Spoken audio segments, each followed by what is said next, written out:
Saya Handoko Wargo dari Maestro Consulting, Coaching, dan Communicating untuk Anda semua dalam Serajum Live. Serajum Live adalah program Corporate Social Responsibility Maestro untuk Indonesia dalam rangka ikut mencerdaskan kehidupan bangsa. Teman-teman semua, malam hari ini adalah episode ke-238. Judulnya adalah Moving Forward. Mudah-mudahan Anda bisa mendapatkan manfaat daripada materi ini. Karena materi ini, seperti kita tahu, adalah hari Jumat. Materinya adalah Friday Night Movie. Teman-teman semua, terima kasih sudah setia selama ini. Ya, 238. Katakanlah 240 kalau dibagi 3 itu berarti berapa? 80 minggu sudah ya, 80 minggu. 80 minggu bukan waktu yang pendek, oke? Ya, dan kita berharap pandemi segera berlalu. Ya, mudah-mudahan juga nanti kalau pandemi sudah berlalu, tetap aja acara ini tetap berjalan ya, karena sesuatu yang baik itu wajib untuk diteruskan. Baik teman-teman semua, izinkan saya menggunakan PowerPoint terkait dengan malam ini. Tadi serajum berapa? Serajum 238. Saya ngode dulu.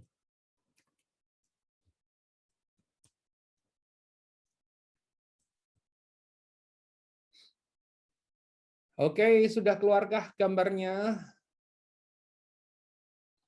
Oke, saya nyamperin keluar. Terlalu kecil. Baik, teman-teman semua. Anda pasti tidak terlalu kaget bagi yang pernah ikut saya acara. Saya pernah menggunakan materi ini cukup ekstensif, judulnya The Pursuit of Happiness. Ya, ini akan film yang akan kita bahas malam hari ini. Ya, film yang berdasarkan true story. Ya, tapi kita akan coba cerita dulu depannya. Ya, episode malam ini adalah episode yang spesial. Kenapa spesial? Jadi hari ini sebetulnya selain tadi teman-teman sudah mengucapkan selamat ulang tahun kepada saya, hari ini adalah ulang tahun Maestro yang ke-18. Jadi didirikan persis di tanggal lahir saya 8 Oktober tahun 2003. Jadi hari ini pas 18 tahun. Ya, jadi oleh karena itu kami sudah melakukan satu rangkaian ya, celebrating 18 years of dedication, 18 tahun dedikasi ya, di mana tadi pagi saya cerita di sosial media saya tentang ini ya. Apalagi yang ada di sana, sebelumnya juga kita sudah melakukan apa namanya, ada buku ya di balik judul. Ini nanti akan dibagikan mungkin hari Minggu atau hari Senin. Di balik judul ini adalah rangkaian daripada Sejam Bersama Handoko Wargo ya. Itu yang kita lakukan ya. Baik teman-teman semua, nanti saya akan bagikan kepada Anda semua yang merayakan hari jadi yang ke-18 ya. Nanti akan muncul namanya di balik judul. Ya, berupa file yang Anda bisa nonton, bisa pakai untuk jadi guidance kayak daftar isinya, termasuk penjelasan singkat tentang siapa saja sih tamu yang sudah hadir. Jadi tamunya ada 72. Tamunya ada 60 71 ya, 71 yang sudah hadir ya. Nah, teman-teman semua, kita akan coba lanjutkan. Karena ini Friday Night Movie, mari kita membahas film. Filmnya tadi ada sebuah film inspiratif yang menyentuh hati, menggambarkan harapan, perjuangan, dan keberhasilan. Ya, jadi ada harapan, ada perjuangan, dan ada keberhasilan. Ini film yang tadi Anda mungkin sudah dapat bocorannya. Ya, judul filmnya adalah The Pursuit of Happiness. Nah, kalau kita melihat Pursuit of Happiness, kenapa happy-nya adalah merah? Sebetulnya happy-nya itu salah spelling, ya. Kenapa salah spelling? Karena harusnya yang benar adalah happiness itu pakai i, tidak pakai y. Oke. Nah, ini kalau kita nonton filmnya, ini tertulis di tembok di dalam kompleks pecinan sana di San Francisco, ya. Jadi yang bikin mungkin enggak terlalu menguasai gramatikalnya sehingga happiness-nya pakai y, tapi maksudnya tentu saja sama Ya, The Pursuit of Happiness adalah sebuah film yang dirilis tahun 2006. Saya ingat banget nih, begitu dirilis 2006, terus kemudian ada perusahaan di bawah kelompok Astra Group yang bilang, Bapak mau dong cerita Pursuit of Happiness di pasukan saya, kita atau pasukan kami gitu kan. Akhirnya saya cerita tentang film Pursuit of Happiness di anak perusahaan Astra itu, ya, dan tentu saja sangat meriah, sangat oke. Dibintangi oleh Will Smith yang bermain sebagai Chris Gardner dan anaknya Will Smith yaitu Jaden Smith yang bermain sebagai Chris Junior, ya. Jadi di dalam film itu diceritakan dia juga memang aslinya Chris punya anak, ya. Diadaptasi dari memoir terlaris tahun 2006 dengan judul yang sama, ditulis oleh Chris Gardner dan Quincy Drum, ya. Nah, teman-teman semua, ini nanti kalau Anda butuh bukunya juga saya ada, nanti saya tunjukkan. Ya, The Pursuit of Happiness ditulis berdasarkan kisah nyata yang didasarkan perjuangan hampir 1 tahun Chris Gardner menjadi tunawisma. Jadi Anda nonton filmnya, Anda akan melihat dia itu terpaksa tidur stasiun, terpaksa tidur di kereta, terpaksa ngantri di tempat penampungan. Karena tempat penampungan itu tidak bisa terus kemudian masuk dan kemudian menetap di situ, setiap hari dia harus ngantri lagi, dan ngantri lagi. Ya, ini dia adalah pengusaha sukses, investor, broker saham, motivational speakers, ya, dan penulis dan juga filantropis. Filantropis orang yang senang membantu orang lain, ya. Ini adalah Chris Gardner aslinya. Nah, kita akan coba lihat profil singkatnya. Ya, lahir di Milwaukee tahun 54 rasanya, ini bukan 64, ya. Bernama Chris Paul Gardner, berkarir sebagai broker saham dan akhirnya mendirikan perusahaan broker saham sendiri, Gardner Ridge, pada tahun 1987. Ya. Chris menjual saham kecilnya di Gardner Ridge dalam kesempatan jutaan dolar pada tahun 2006. Setelah itu dia menjadi CEO dan beri Christopher Gardner International Holding dengan kantor di New York, Chicago, dan juga San Francisco. Sebelum menjadi broker saham, perusahaan pekerjaan Chris adalah sebelumnya dia kerja di Angkatan Laut sebagai asisten medis karena dia senang sesuatu yang sifatnya medis. Terus kemudian dia sempat kerja di asisten laboratorium dan kemudian sempat menjadi penjual namanya portable bone density scanners. Ya, portable bone density itu untuk mengukur kerapatan tulang, ya, untuk penyakit apa namanya? Ya, Anda tahu lah untuk penyakit apa. Ya, oke, baik teman-teman semua, mari kita masuk materi, ya. Jangan lupa ini materi ini direkam dan kemudian Anda bisa melihatnya atau menonton lagi di Handoko Maestro, kanal YouTube Handoko Maestro. Jangan lupa subscribe, jangan lupa pencet tanda jempol, tulis komen, sharingkan, dan juga pencet bel. Teman-teman semua, kita lihat dulu bukunya, ya. Jadi kalau Anda butuh lihat bukunya, saya ada bukunya. Buku saya ada di mana? Oke, ada. Oke, saya juga ada bukunya. Ya, oke. Baik, kita nonton. Nah, bukunya ini dirilis tahun 2006, ya. Kisah nyata dari Chris Gardner yang sangat syarat sekali dengan nilai-nilai moral.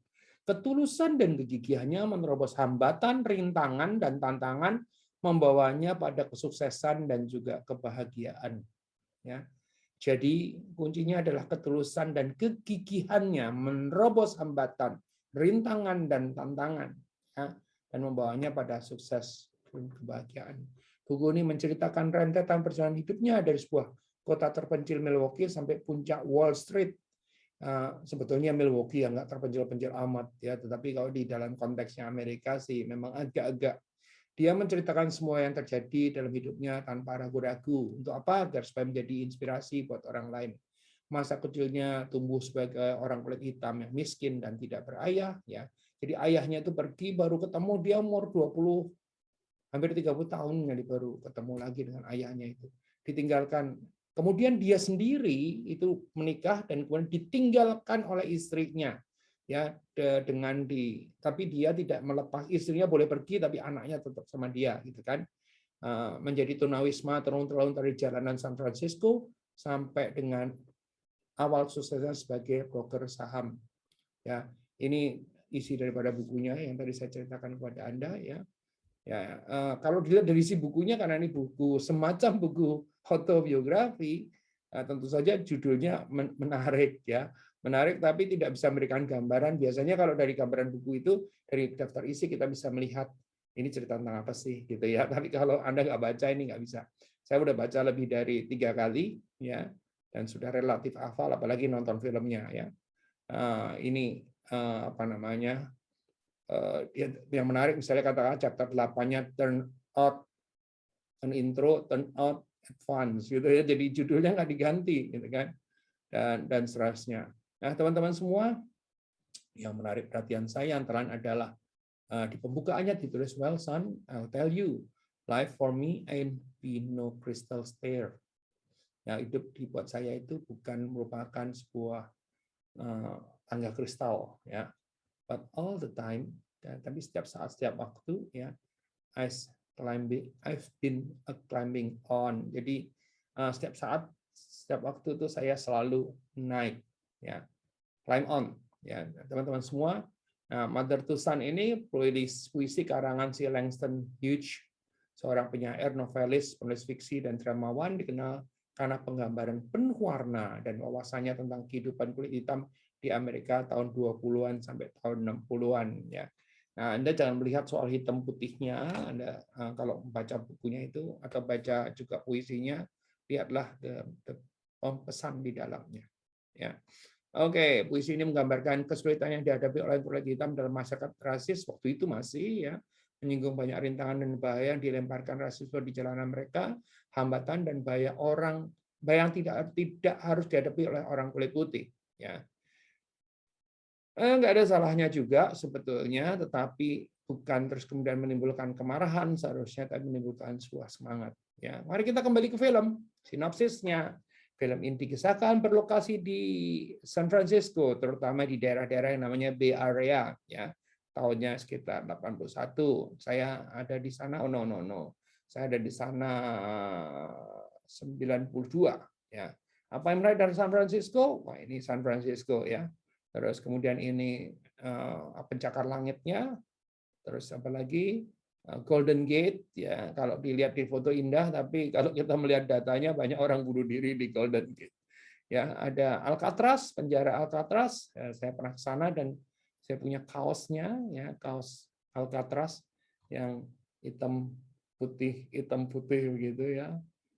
Terus ada film juga dulu namanya Escape from Alcatraz ya. Terus ada San Francisco Chinatown ya.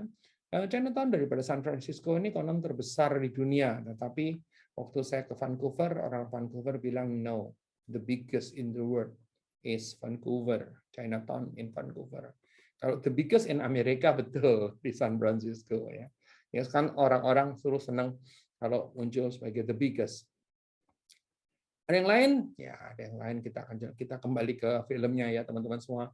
What we learn from the Pursuit of Happiness. Apa yang kita belajar dari film The Pursuit of Happiness? Ya, saya akan memberikan beberapa kutipan, tidak mau menceritakan filmnya secara detail sekali. Ya, apa yang saya lakukan adalah mengambil kutipan-kutipan di dalam film dan kemudian menceritakan kepada Anda dikaitkan dengan 18 tahun maestro. Ya. Jadi ada kalimat yang cantik banget ya, yang kutipannya utuhnya adalah seperti ini, tapi saya akan bacakan sebagiannya. Don't ever let somebody tell you you cannot do something, not even me ya. Itu katanya. Jadi kalimat yang saya ambil adalah jangan pernah membiarkan seseorang mengatakan kepadamu bahwa kamu tidak bisa melakukan sesuatu. Nah, ini menarik teman-teman semua.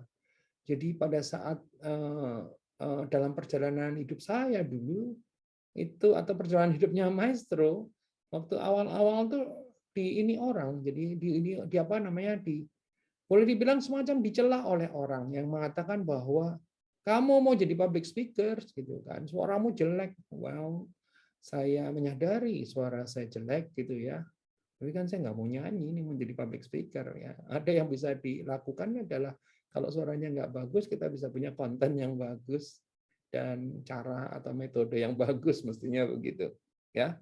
Nah, ini kalimat ini menancap sekali di saya adalah jangan pernah membiarkan seseorang mengatakan kepada Anda bahwa Anda tidak bisa melakukan sesuatu. Tidak untuk saya saja, untuk Anda juga. Apapun yang Anda bisa lakukan. Terus yang kedua adalah, saya teringat sekali, ya, kalau saya kilas balik ya, karena ini 2006, saya mau mulai bisnis saya 2003 ya, itu menjadi terus kok kayak pas gitu ya. Waktu itu kan saya punya kedudukan yang cukup tinggi di sebuah grup perusahaan yang besar gitu ya. Jadi orang bilang nggak mungkin lah kamu mau terus kemudian turun ke bawah terus kemudian menjadi orang kecil. Karena kalau kita di perusahaan besar orang mencari kita. Ya, pada saat kita punya usaha sendiri itu seperti kita tuh jelek turun, langsung berubah total posisinya. Ya, saya ingat ini dari ceritanya juga Susi Susanti yang mengatakan, Susanti juga diingatkan oleh ayahnya waktu itu ya. Waktu Susanti juara Olimpiade dapat medali emas yang pertama untuk Indonesia dalam sepanjang sejarah, itu pada saat Susanti membuka usaha sendiri bikin perusahaan raket ya, dia harus turun dari toko ke toko, bukan sebagai juara dunia. Karena apa? Kalau kata ayah Susanti, kamu tuh juara kalau pas di atas panggung. Begitu kamu turun dari atas panggung, kamu sudah bukan juara lagi. Kehidupannya sudah nyata. Ya. Nah ini juga begitu, ya teman-teman semua. Jadi saya ingat saya turun. Kalau dulu itu kalau saya ketemu dengan misalnya katakanlah waktu itu saya executive director ketemu dengan executive directors-nya, pada saat saya turun saya harus ketemu dengan misalnya katakanlah manager human resources atau bahkan kadang-kadang disuruh ketemu dengan staff. That's fine, ya. Jadi orang bilang bahwa nggak mungkin lah kamu seperti itu, but I did it, ya. Terus dari suara jelek sebelum jadi perusahaan, buka perusahaan sendiri ya. Nah, di dalam rangkaian kalimat ini sebetulnya ya ada kalimat lain yang mengatakan bahwa orang yang tidak bisa melakukan sendiri cenderung untuk mengatakan bahwa Anda tidak bisa melakukannya juga. Itu kalimatnya ya. Kalimat lengkapnya adalah seperti itu. Baik, teman-teman semua ya. Terus ini menarik ya. Di dalam cerita Chris Gardner itu kan dia merasa ya dia jualan apa ya, jualan portable bondage scanners ya, alat untuk kesehatan ya. Terus apa yang terjadi adalah dia itu ya salah produk sebetulnya ya. Jadi produk itu terlalu mahal dan kurang akurat ya, sehingga menurut dia wah ini bagus banget, ternyata kan enggak ya, produknya salah. Sehingga dengan salah produk dia itu berpikir aduh kenapa saya susah banget ya jualan ini gitu kan. Nah teman-teman semua, apa yang terjadi adalah suatu hari dia pulang dari rumah sakit menawarkan produknya dan ditolak, terus kemudian dia keluar dari rumah sakit tadi mobilnya karena salah parkir, terus kemudian diderek gitu kan. Waktu dia jalan bawa alatnya itu portable bone density scanner melewati suatu area dan kemudian datanglah seorang pria dengan menggunakan mobil Ferrari merah gitu ya. Terus dia bilang aduh kenapa gue nggak bisa kayak dia ya gitu kan. Nah terus kemudian dia mengatakan ini, bertanya kepada pria tadi, I have the question for you, what do you do and how you do it, gitu kan. Itu nanya kepada pria tadi. Nonton filmnya ya, kalau yang belum nonton. Nah, pada saat seperti itulah pria tadi bilang, saya stockbrokers, ya. Terus kemudian apa yang dilakukan dia ceritakan. Dan hari itu buat Chris Gardner menjadi turning point, titik balik, turning point, ya, yang apa namanya dari situ, terus kemudian Chris Gardner mulai masuk ya. Turning point tidak harus pindah pekerjaan ya, tetapi benar-benar turning, benar-benar berbalik gitu ya. Bisa kalau tadinya kerja terus kemudian merubah cara kerjanya. Dalam kasusnya Chris Gardner adalah merubah pekerjaannya ya. Dalam kasus saya juga sebetulnya merubah pekerjaan juga, tadinya bekerja untuk orang lain terus kemudian jadi bekerja sendiri ya. Nah, di kami yang terakhir itu adalah turning point juga dari konvensional menjadi digital. Nah, terus kemudian ada lagi yang mungkin perlu saya ceritakan kepada Anda ya, what we learn from the pursuit of happiness adalah kalau di dalam filmnya gambarnya adalah yang seperti ini. Jadi Chris Gardner ngajakin anaknya untuk ikut canvassing, itu yang dibawa itu adalah portable bone density scanners. Terus kemudian anaknya itu menceritakan sesuatu, ya. Saya punya naskahnya lengkap, tetapi saya tidak akan menceritakan naskahnya, saya akan menceritakan kepada Anda dengan cara saya bernarasi. Anaknya itu bilang begini, Dad, ayah, kamu pernah dengar nggak suatu cerita gitu kan? Ada seorang yang naik kapal dan kapalnya itu karam, gitu kan? Terus kemudian kapalnya itu karam. Terus kemudian karena orang ini sangat kuat sekali imannya dalam karam, dia terus kemudian ada di pulau terpencil, terus dia tuh bilang kepada dirinya sendiri, ya, dan berdoa kepada Tuhan, Tuhan berikan saya pertolongan dong, gitu kan. Terus kemudian, apa yang dilakukan adalah dia? Oke, ya, oke. Dia berdoa sangat khusyuk sekali. Dan pada saat dia berdoa secara khusyuk tadi, ya, dia ada perahu kecil lewat. Terus kemudian dia bilang kepada dirinya sendiri, enggak, saya enggak mau ikut itu karena saya udah berdoa sama Tuhan, gitu kan. Dia berdoa lagi, Tuhan tolong dong kasih kapal besar agar supaya saya bisa selamat, gitu kan. Terus kemudian apa yang terjadi? Ya, lama kemudian dia dapat perahu kecil lewat lagi. Ya, dia bilang, enggak, saya doa sama Tuhan, gitu kan. Terus kemudian yang ketiga kali adalah begitu lagi, dia berdoa lagi. Terus kemudian dia ada perahu kecil lewat, dan dia nggak mau ikut lagi, ya, karena dia berdoa kepada Tuhan mau dapatnya perahu besar. Nah, dia meninggal, ya, waktu di dalam meninggal akhirnya ketemu dengan Tuhannya, dan apa yang dikatakan, dia protes sama Tuhan, Tuhan saya itu sudah berdoa dengan sungguh-sungguh, terus kemudian tapi nggak ada yang menolong saya, gitu kan. Terus apa yang terjadi? Kata Tuhan, loh, kan saya ngirim 3 perahu ke kamu, emang nggak nyampe ke sana, gitu kan. Nah, the story, lesson learned daripada cerita ini adalah bahwa dalam doa kita berdoa itu wajib, kudu, harus, gitu kan. Tetapi tidak boleh mendikte yang di atas sana seperti mau kita. Ya, kan kita maunya kapal besar, betul? Kita maunya kapal besar, tapi ternyata 3 kali oleh Tuhan itu dikasih kapal kecil. Tapi itu sebetulnya menyelamatkan. Jadi apa yang saya belajar daripada materi ini adalah pada saat kita itu diberi jalan seberapapun kecilnya, dicoba jalan itu. Karena kadang-kadang kita suka mikir, aduh, ini jadi bukan kapal besar nih, kapal kecil, gitu kan. Tadinya saya naik kapal besar, masa sekarang saya naik kapal kecil. Tapi jangan-jangan kapal kecil itu yang menjadi penyelamat kita, ya. Itu yang saya belajar dari rangkaian film Pursuit of Happiness, ya. Pandemik juga begitu kan. Pandemi, kita tahu pandemi ini menjadi sangat-sangat kacau, gitu ya. Terus kemudian kita mesti berjuang terus, gitu kan, untuk bisa recovery, ya.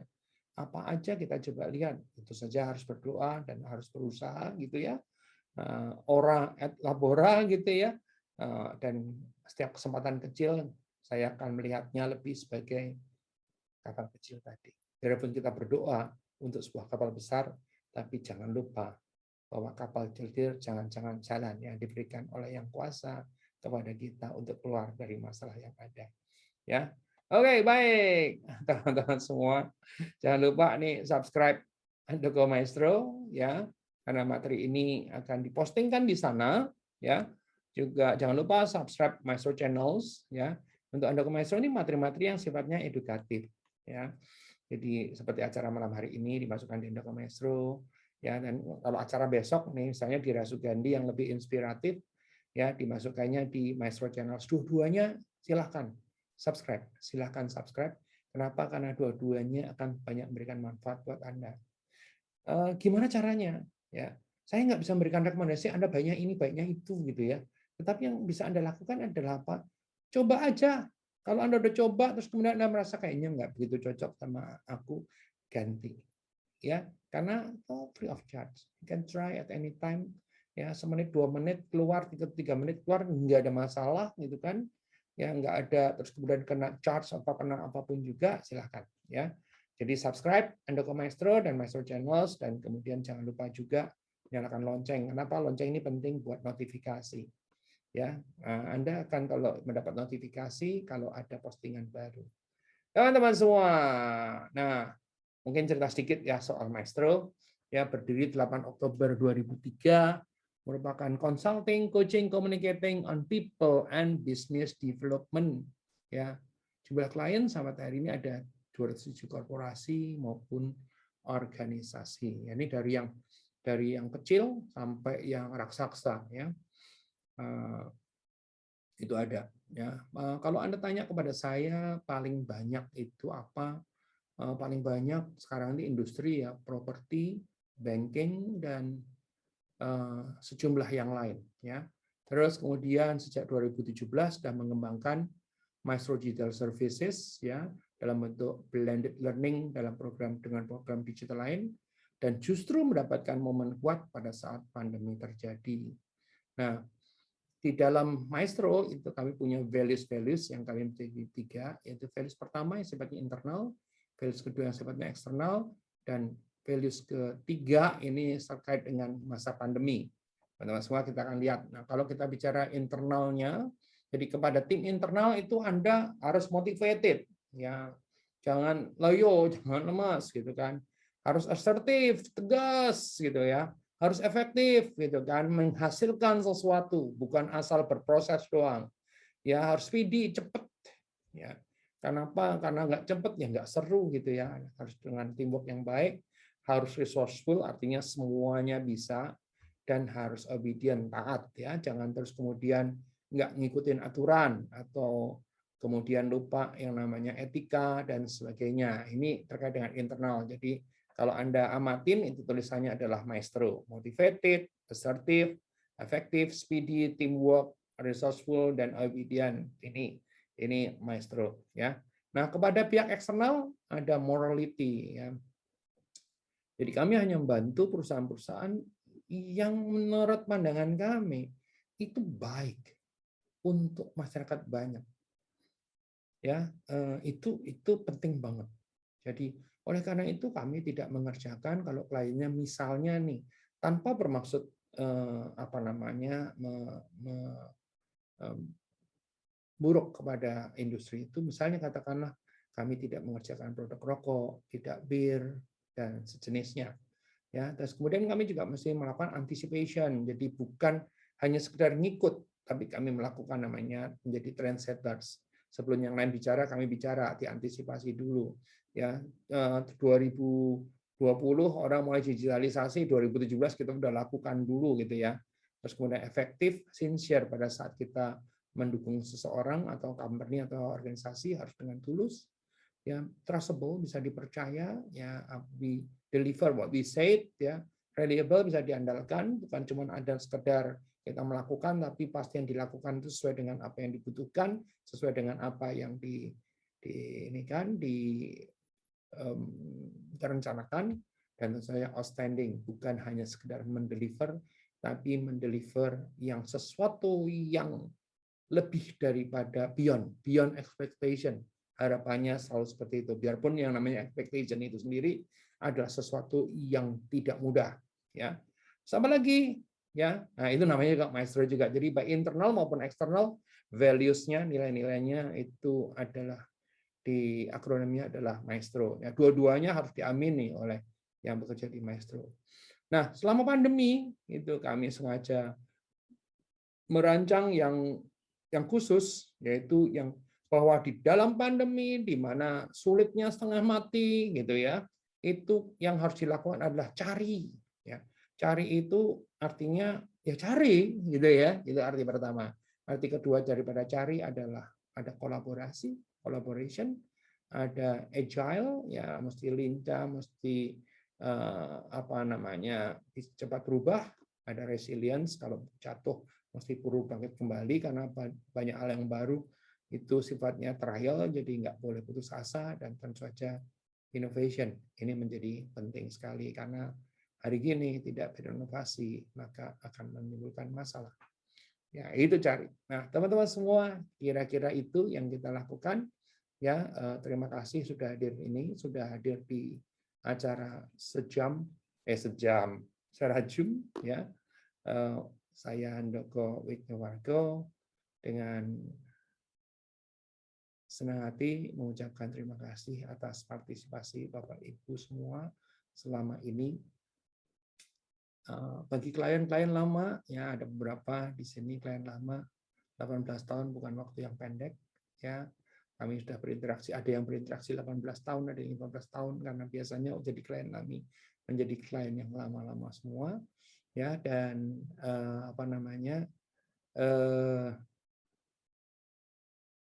terima kasih atas kesetiaannya menjadi klien, dan juga atas acara-acara ini, terima kasih juga kesetiaannya sebagai pendengar, sebagai penonton. Ya, mudah-mudahan bisa memberikan manfaat buat Anda semua. Ya, kalau di sebelah kiri Anda lihat ada Maestro Consulting, Coaching, Communicating. Di sebelah kanan atau di bagian tengah Anda melihat ada Maestro Digital Services. Apa yang Anda lihat saat ini adalah part of Maestro Digital Services. 18 tahun kami sudah melayani Indonesia, dan mudah-mudahan menjadi kontributor yang signifikan bagi upaya untuk mencerdaskan kehidupan bangsa. Saya Handoko Wijnawargo dari Maestro Consulting, Coaching, dan Communicating. Sekali lagi mengucapkan terima kasih kepada Anda semua.